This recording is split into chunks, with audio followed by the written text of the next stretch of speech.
ఈ ఆస్తంతా చూస్తుంటే నీకేమనిపిస్తుంది? ఏమనిపిస్తుంది? ఇన్నాళ్ళు మీ ఇంట్లో మంచానికి పట్టిన నల్లుల్లా పడున్నాం. దాని బదులు ఇంటి గోడలకి బల్లుల్లా అతుక్కుపోతే ఎంత బాగుండేదో. అప్పుడు ఎలా ఉన్నా ఇప్పుడు ఈ బంగారు పంత్రంలోకి వచ్చేసాంగా. ఏమండి, ఇక్కడున్న ఒక్కొక్క వస్తువు మెల్లగా మన ఇంటికి చేరిస్తే ఎంత బాగుంటుందో. మన ఇద్దరం సరిగ్గా అమావాస్య నాడు పుట్టుంటామే. అందుకే ఇట్లాంటి గొప్ప గొప్ప ఐడియాలు వస్తున్నాయి. దాచేయి దాచేయి దాచేయి. ఎవరా నువ్వు? నేను మా నాన్న కోసం వచ్చాను. అవును, నేను గొట్టంగానని వీడికిలా తెలిసింది?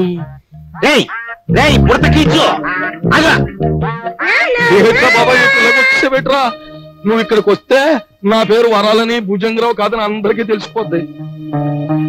మరప్పుడు చిల్లరలాగా వస్తుంది. ఇదిగో బాబా, ఇదిగో ఈ డబ్బులు తీసుకుని నువ్వు వెళ్ళు వెళ్ళు.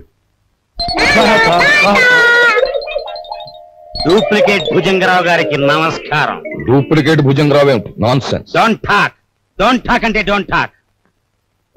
కారు డబ్బాలో ముంచిన కుక్క పిల్లలా ఉన్న ఈ కర్రి నా కొడుకు, నీ కొడుకు, అవునా కాదా? ఈ ఇనపెట్లో ఉన్న డబ్బంతా కాజేయాలని వచ్చావు, అవునా కాదా? మీరు విన్నది నిజమే. ఏదో పిల్లలు గలవండి, కావాలంటే ఆనావాట ఇచ్చుకుంటాను. ఆనావాటనా? కొట్టానంటే కొత్తిమీర చట్నీ అయిపోతుంది నీ మోఖం. హలో, నన్ను ఇక్కడికి పంపించిన మా బాసు నాకు ₹10 వాటా ఇస్తా అన్నాడు. కావాలంటే నా వాటాలో 50-50 పావల వాటా ఇచ్చేస్తాను. చింతామణి ఏం ఓకేనా? గత్యంతరం లేదు. ఓకే మరి. ఓకే, ఒప్పుకుంటున్నాం. తెరో ఎనపెడతారో. ఎనపెట్టా? దీని 3 నంబర్ల కాంబినేషన్ ఫిట్టింగ్ ఎట్టాడు ఆ భుజంగరావు గారు. సరే, ఆ నెంబర్ల ఫిట్టింగ్ ఏదో నేను వారం రోజుల్లో తేల్చేస్తాను, నువ్వు వెళ్ళు. తేల్చుకుందరు గాని, కానీ రేపు పొద్దుట ఇంట్లో ఉన్న నౌకర్లందరికీ జీతాలు ఇవ్వకపోతే ఇదిగో ఇది మన బండారం ఓపెనింగ్ చేసేస్తుంది. అది గాన జరిగింది అంటే దిమ్మ తిరిగిపోయి బొమ్మ కనిపించేస్తుంది. ఇప్పుడు ఏం చేయటం? ఈ గన్నం గడిచి బయట పడాలి అంటే ఇవిడ ఒంటి మీద ఉన్న నగలన్నీ రేపు అమ్మేసి ఇంట్లో ఉన్న నౌకర్లందరికీ ముందు జీతాలు ఇచ్చే. నా నగల నేను ఇవ్వను. పర్వాలేదు, ఈ గన్నం కాస్త గడిచిపోతే ఆ తర్వాత మనకి లక్షలకి లక్షలు వస్తాయి. నీ దగ్గర ఉన్న నగలన్నీ ఇచ్చేయి. సరే, నేను మెల్లిగా ఒక్కోటి ఒలుచుకొచ్చి మీకు ఇస్తాను. పద పద.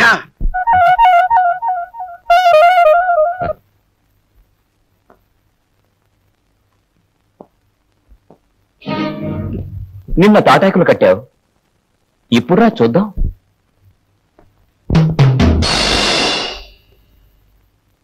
ఇక్కడ కొట్టుకుంటే అమ్మ వాళ్ళకి తెలుస్తుంది, కంగారు పడతారు, బయటికి పోతారు.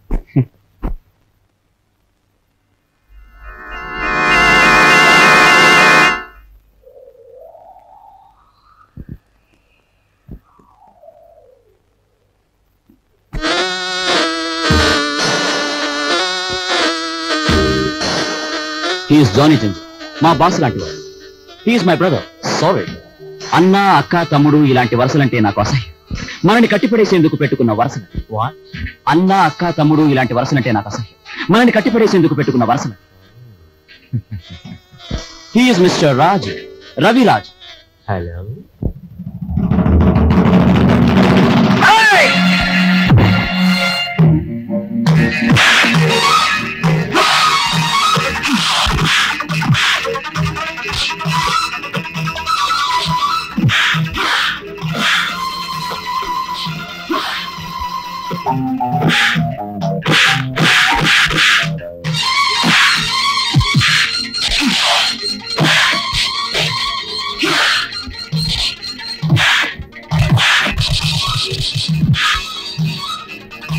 ఏమిటి జింజర్, మన వాళ్ళలా దెబ్బలు తింటున్నారు?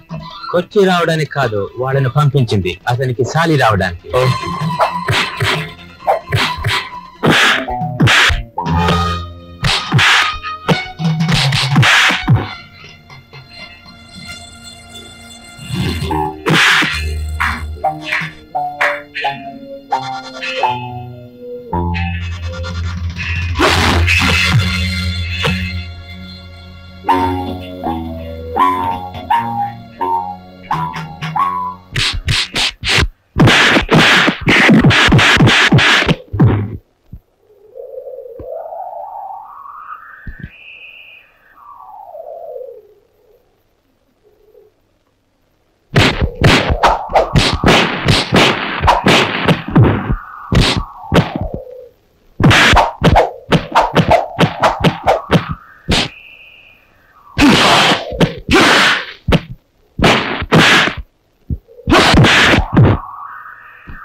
ఓ దున్నపోతుల బండి మాట్లాడుకుని వీళ్ళందరినీ హాస్పిటల్ తీసుకెళ్ళా. ఖర్చు కొంచెం.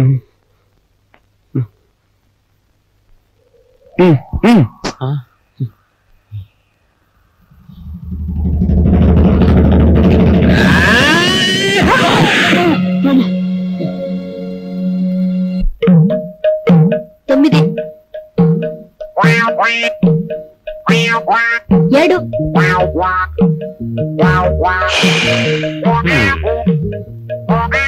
నా నడుము పట్టుకో, లాగో, దమ్ము బిగపట్టు, లాగో లాగో.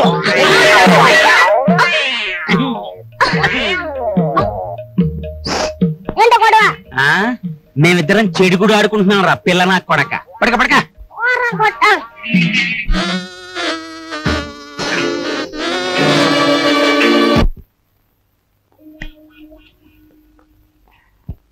సార్ పెట్టేమనే కావాలి సార్, మంచి వెరైటీ ఉంది సార్. వద్దు పోయా.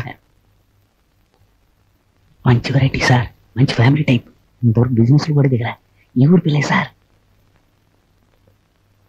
పేరు సరస్వతి. సరస్వతి. పద. ఇదిగో గురు. Hello, police station. మీరు వెంటనే బయలుదేరి మంగమ్మ బ్రోతల్ హౌస్ కి రావాలి.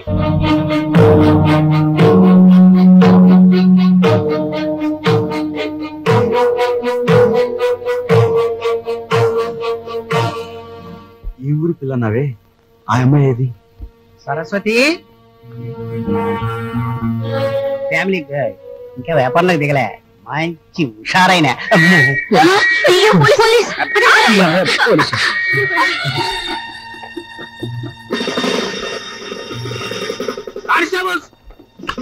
ఏనైనా పిల్ల కావాల్సి వచ్చిందా సార్? నేను అలాంటి సాని కొంపకొచ్చి సహస్రనామత్యం చేస్తున్నానంటావా? పేరెక్కో వెళ్ళా. ఆగు కానిస్టేబుల్స్ రాని. ఇది నాకే పోజు కొడుతోంది. Constables van ఎక్కించండి.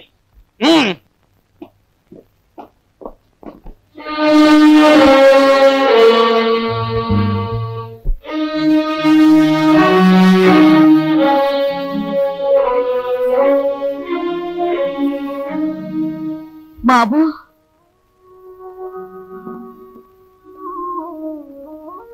నువ్వెందుకురా ఏదో తప్పు చేసినట్టు తలంచుకుంటావు? నీ సుఖం కోసం నువ్వు సాని కొంపకు వెళ్ళలేదని మాకు తెలుసురా. నీ సుఖం నువ్వు చూసుకునేవాడివైతే మట్టి పని ఎందుకు చేస్తావు? ప్రాణాన్ని తెగించి 8 రోజులు సైకిల్ ఎందుకు తొక్కుతావు? దర్జాగా ఈ అమ్మాయిని పెళ్లి చేసుకుని మహారాజులా బ్రతికేవాడివి. పాత పడుకున్నాయన లోపలికి పద, స్నానం చేసి భోంచొద్దు గాని. రేయ్, ఒకసారి ఇట్రా. ఏంటి ముసల్దానా? బాలే దర్జాగా ఉన్నావురా. చూసావా నా దర్జాకి మీ దరిద్రానికి మధ్య ఎంత అడ్డుకోవడందో? ఒరే, నేను ఎప్పుడు ఏమీ అడగలేదు, ఇప్పుడు అడుగుతున్నా. తలెత్తి ఒకసారి ఆకాశం మీద కుమ్మే. ఉమ్మా? అంతేరా నేను అడుగుతుంది. సరే.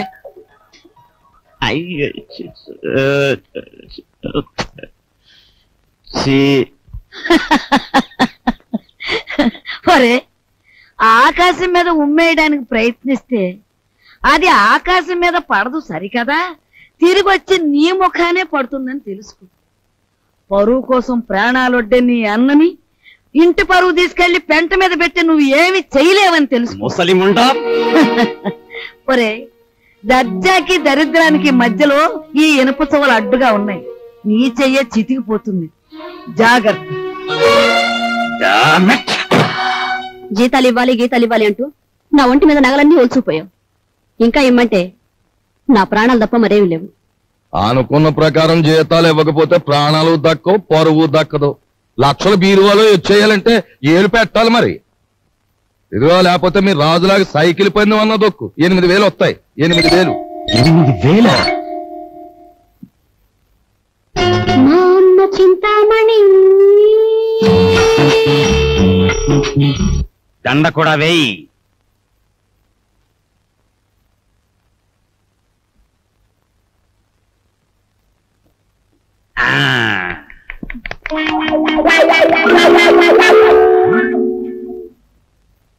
ఏమండి జనం ఎవరు లేరండి.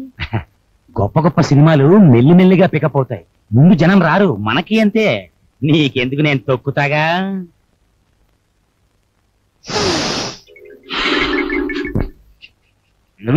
రావయా, రిబ్బన్ కట్టింగ్ టైం అయింది.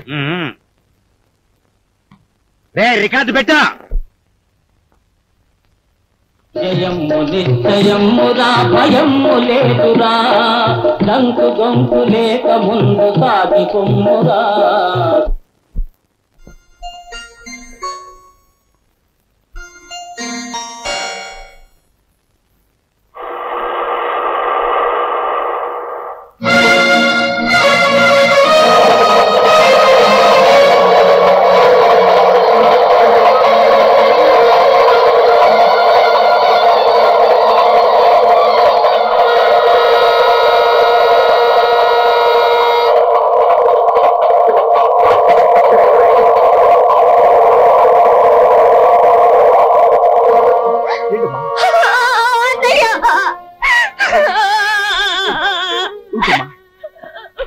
ఏం జరిగింది? ఇన్నాళ్ళు ఎక్కడున్నావు? ఆ రోజు నేను ఇంట్లోంచి వెళ్ళిపోయాక పెళ్లి చూపులకు వచ్చిన జయదేవిని కలిశాను. మీ ఎదురు కలవడానికి వీలు లేదని వాళ్ళ నాన్న శాసించారు. అందుకని మీ ఎదురు గుడిలోకి వెళ్ళి పెళ్లి చేసుకున్నాను. ఇప్పుడు వాళ్ళ నాన్న జయదేవికి వేరే పెళ్లి చేయాలని చూస్తున్నాడు. వేరే పెళ్లి చేయాలని చూస్తున్నాడు.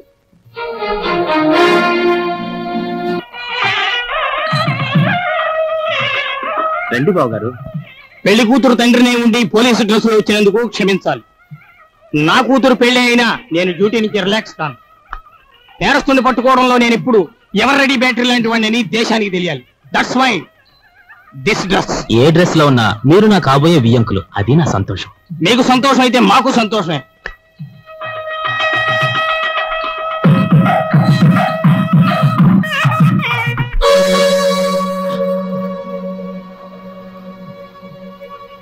మీ అందరి చేతిలో కిషన్ ఒకసారి చూపించండి. బావగారు, ఈ వ్యక్తి దగాకోరు, వీడిని నమ్మద్దు. ఏవో దొంగ ఫోటోలు వచ్చేసి నన్ను అల్లరి చెయ్యాలని. బాబు, మీలాంటి వాళ్ళందరూ చేరి వాడిని దగాకోరుగాను దగులు బాజీగాను తయారు చేస్తున్నారు. వాడు దగాకోరే, మరి ఇదేదో మోసం బావగారు. మా అబ్బాయి ఇంతవరకు ఎవరిని పెళ్లే చేసుకోలేదు. అసలు ఈ అమ్మాయి ఎవరో మాకు తెలియదు బావగారు. సరస్వతి, మేము దయసాక్షిగా పెళ్లి చేసుకున్నామండి. మా ఇష్టం లేకుండా బలవంతంగా ఈ పెళ్లి జరిపిస్తున్నాడు మా నాన్న. సరదాగా దండలు మార్చుకున్నంత మాత్రాన అది పెళ్లి అవుతుందా? సరదాగా దండలు మార్చుకోవడం కాదు, కొంతకాలం కాపురం కూడా చేశారు. కాపురం చేస్తున్న భార్యాభర్తలను విడదీసి వాళ్ళకి మరో పెళ్లి చేయడం నేరం. దానికి ఈ క్షణంలో మిమ్మల్ని అరెస్ట్ చేయగలరు, తెలుసా? అది కదా బావగారు. మీరు పెళ్లి కొడుకు తండ్రిగా ఇక్కడ ఉండాలి అనుకుంటే వీళ్ళిద్దరికీ పెళ్లి జరిపించండి, లేదా మిమ్మల్ని జైలుకి పంపించాల్సి వస్తుంది. అమ్మాయి, మీరిద్దరు వెళ్ళి పేటల మీద కూర్చోండి.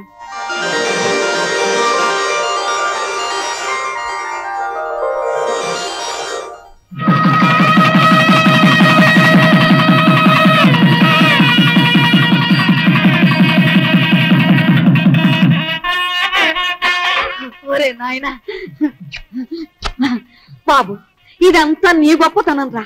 మన వంశ గౌరవాన్ని నిలబెట్టావురా బాబు. మీ అభిమానానికి కృతజ్ఞుని. నా డ్యూటీ మాత్రం నేను చేశాను. నువ్వెంత మంచివాడు బాబు.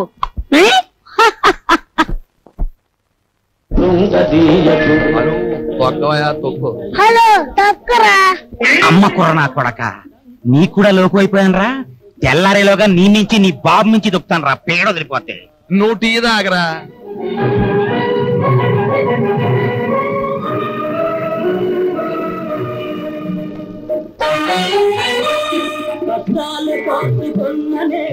సావిత్రి, నీ మొగుడికి నిద్రమత్తు పోయి హుషారుగా సైకిల్ దొక్కి పందెం గెలవాలి అంటే ఒకే ఒక పద్ధతి ఉంది. నేను చెప్పినట్టు వింటావా? ఏమిటో చెప్పండి, చేస్తాను. ఏం లేదు, సాచి లెంపకే కొట్టి.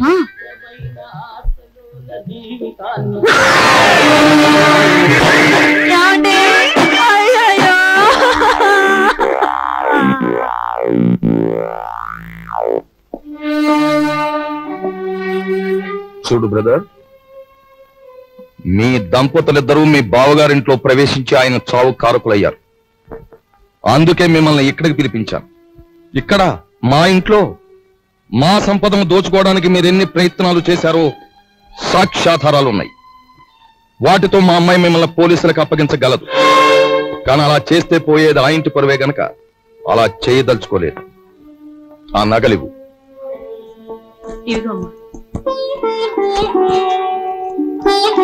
అదిగో మీ ట్రంకు పెట్టి. ఆ పెట్టెలో ఈ ఇంటికి సంబంధించిన వస్తువులు ఎన్నున్నాయో మాకు బాగా తెలుసు. ఇక నుంచే నాకు గౌరవంగా బ్రతకడం నేర్చుకోండి. అలాగే సార్, మా దారిని మేము వెళ్ళిపోతాం. బ్రతికినంత కాలం మిమ్మల్ని తలుచుకుంటూ బుద్ధిగా బతుకుతాం. మాకు సెలవిప్పించండి. వెళ్ళండి. పదవే.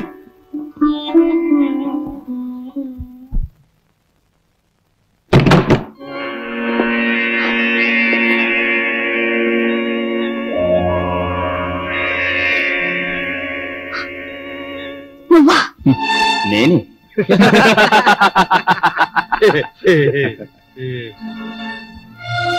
ఆయన చావు బతుకుల్లో ఉన్నారు. తెలిసిన వాడివి, నాకు సాయం చేయి. దయచేసి వెళ్ళిపో.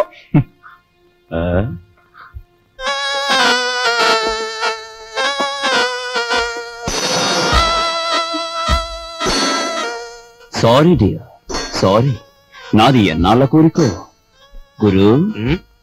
గురుదక్షిణ.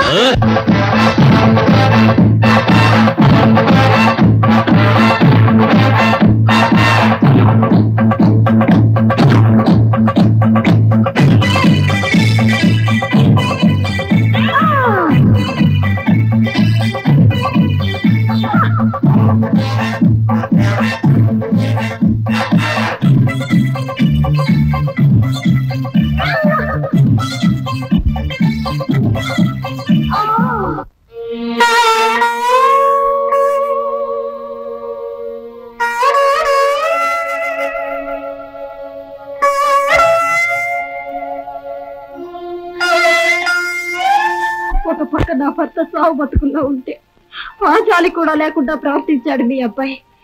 మీ ఇంటి పరువు ఇలా మంట కలిసిపోతుంటే మీరెందుకు ఊరుకుంటున్నారో నాకు అర్థం కావటం లేదు. మీకు ఆడపిల్లలున్నారు. ఆడపిల్లల జీవితాలతో ఆడుకునే అలాంటి వాడిని మీరు విచ్చలవిడిగా వదిలేస్తే ఏమవుతుందో ఒక్కసారి ఆలోచించండి. మీకు ఆడపిల్లలున్నారు. ఆడపిల్లల జీవితాలతో ఆడుకునే అలాంటి వాడిని మీరు విచ్చలవిడిగా వదిలేస్తే ఏమవుతుందో ఒక్కసారి ఆలోచించండి.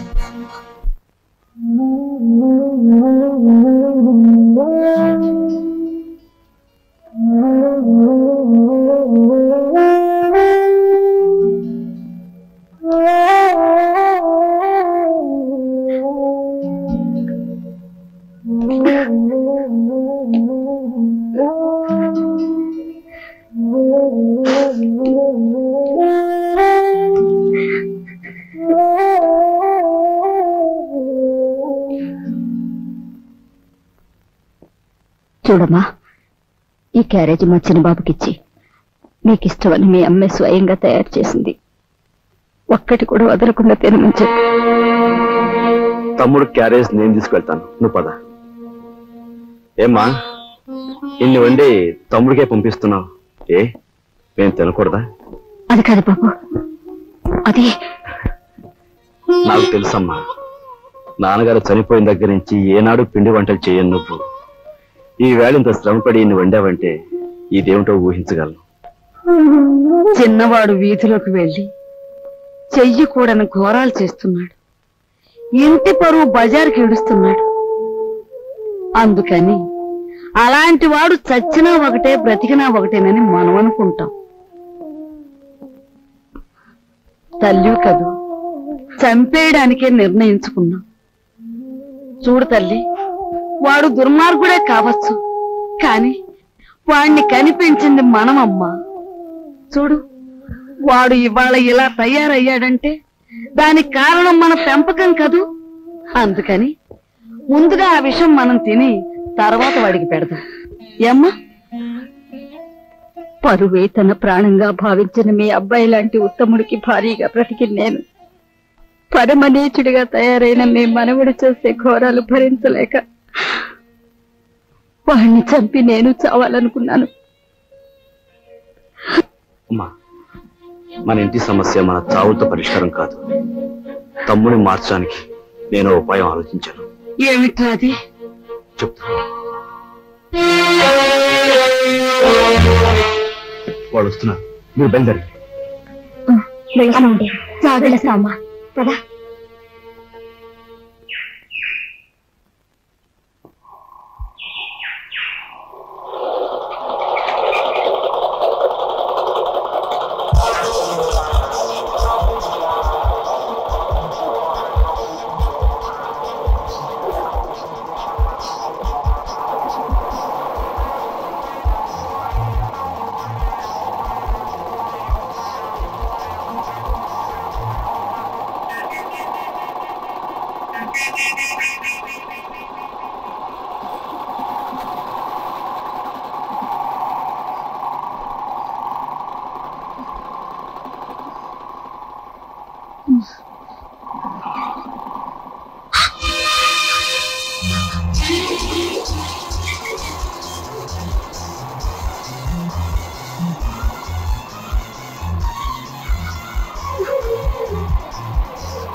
పారిపోయిన కుర్రాడెవరు?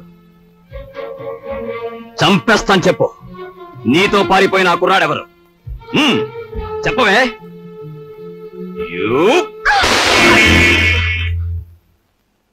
ఆ సంగతి అడగటానికి నువ్వెవరు? ఎవరన్నా?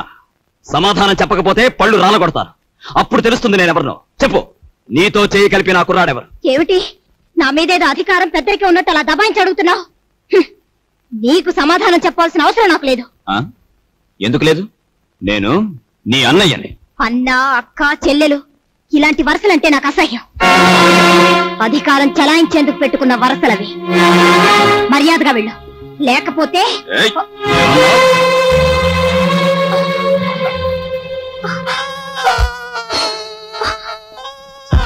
బ్రదర్ బ్రదర్ నువ్వన్న మాటలే నీ చెల్లెలు అంటోంది. వదిలే అమ్మ, వదిలే.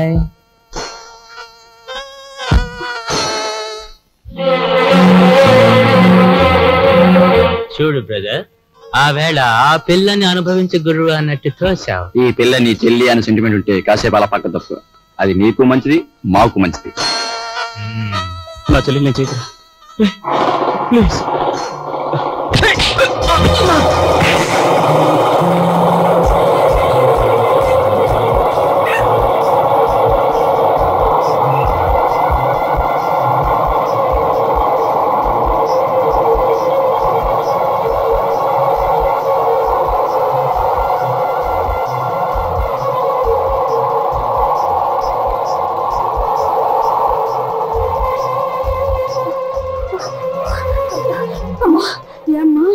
ఒరే బాబు, వాళ్ళు అసలే దుర్మార్గులరా. వాడిని ఏం చేస్తారో ఏమో. కాస్త నువ్వు వెళ్ళు బాబు. నాయనమ్మ, వేడిగా ఉన్నప్పుడు బొగ్గును పట్టుకుంటే చేయి కాలుతుంది, ఆరిపోయాక పట్టుకుంటే మసి అవుతుంది. అలాగే ఆ దుర్మార్గులతో స్నేహమైన శత్రుత్వమైన ఎంత ప్రమాదకరమో వాడికి అర్థం కావాలి.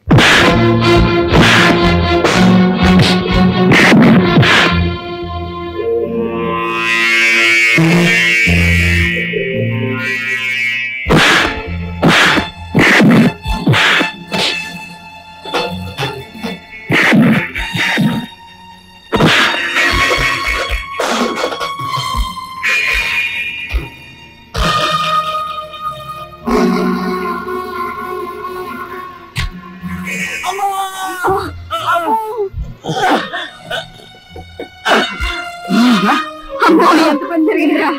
ఒరే కృష్ణ బాబు,